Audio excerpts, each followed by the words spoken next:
विस्तारानं केंद्रीय मंत्री जितेंद्र सिंह यांनी आज राज्यसभेत सार्वजनिक परीक्षा गैरप्रकार प्रतिबंधक दुरुस्ती विधेयक 2026 मांडलं।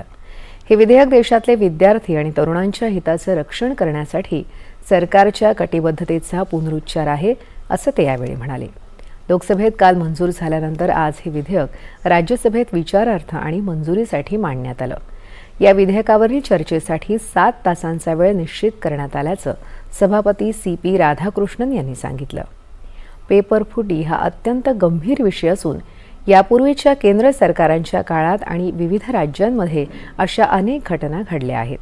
नव्या कायद्यानुसार FIR नोंदवल्यापासून 2 महिन्यात तपास पूर्ण करणं आणि आरोपपत्र दाखल झाल्यानंतर 3 महिन्यात खटला चालवणं बंधनकारक करण्यात आलं आहे, असं विधेयक मांडताना डॉक्टर सिंह म्हणाले।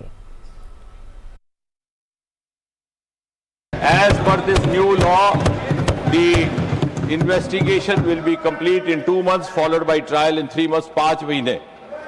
We did not allow indefinitely running trials, which was happening in the earlier governments.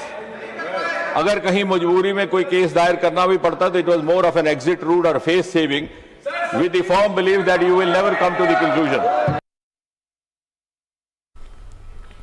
काँग्रेसच्या नेतृत्वाखालील UPA सरकारच्या काळात अपूर्ण राहिलेला राष्ट्रीय परीक्षा यंत्रणा स्थापनेचा अजेंडा पंतप्रधान नरेंद्र मोदी यांच्या नेतृत्वाखालील NDA सरकारनं पूर्ण केला आहे, असा दावा त्यांनी केला।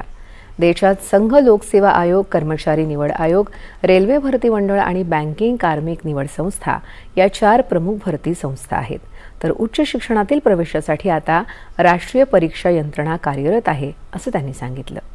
राष्ट्रीय स्तरावर अशी संस्था स्थापन करण्याची पहिली सूचना 1992 मध्ये काँग्रेस सरकारच्या काळात झाली होती।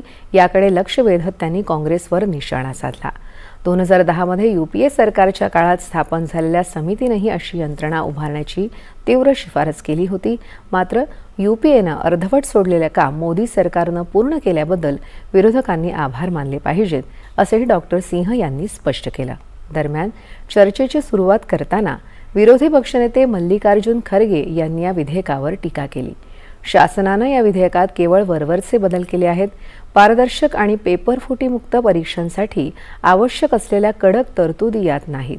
काँग्रेस पक्ष या विधेयकाला पाठिंबा देत असला तरी गैरप्रकारांना आळा घालण्यासाठी हे बदल अपुरे आहेत, असं खरगे म्हणाले।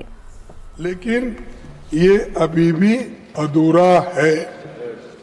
ये पेपर लीक होने के बाद भी इसकी कार्रवाई को मजबूत करना ये जरूरी है।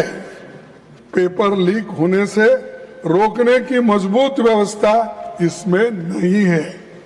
सिर्फ आपने आंकड़े बदले, लेकिन आपका इंटेंशन आपने इसमें नहीं बताया, इसको कैसा रोकना। इसीलिए मैं ये कहूंगा कि ये सब जो माहौल आज चल रहा है, इस माहौल को ठंडा करने के लिए और जो आज हमारे विद्यार्थी युवा जो सड़क पे आए हैं, उनको ठंडा करने के लिए ये बिल लाया गया है। ये है सो समस्या को सुलझाने के लिए नहीं।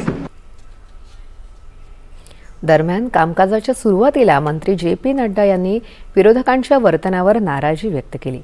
संसदेचं पावसाळी अधिवेशन सुरू झाल्यापासून कामकाज सुरळीत राखण्याऐवजी त्यात अडथळा आणण्यावरच विरोधकांचा रोख राहिला आहे। त्यांची संपूर्ण भूमिका नकारात्मक राहिल्याचं त्यांनी सांगितलं।